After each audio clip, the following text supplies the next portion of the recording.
Si Carlos at si Ana ay matagal nang magkaibigan. Lumaki sila sa isang baryo at halos lahat ng kanilang alaala ay magkasama. Mula pagkabata, sabay silang naglalaro sa ilog, umaakyat ng puno, at nagtatawanan sa ilalim ng maliwanag na buwan. Habang lumilipas ang mga taon, unti-unti nilang nararamdaman ang isang kakaibang damdamin para sa isa't isa. Hindi na lamang simpleng pagkakaibigan ang kanilang nadarama, kundi isang pag-ibig na pilit nilang itinatago.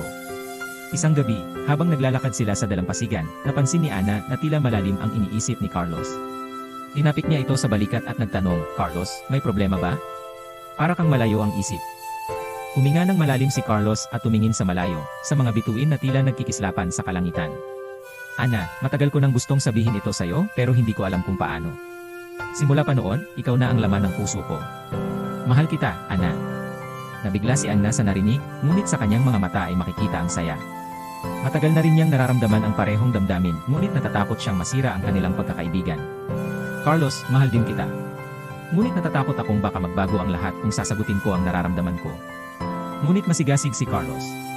"Ana, walang magbabago kundi ang katotohanan na mas magiging masaya tayo dahil alam natin na mahal natin ang isa't isa." Hinawakan ni Ana ang kamay ni Carlos at ngumiti. "Kung ganon, simulan natin ang bagong kabanata ng ating buhay.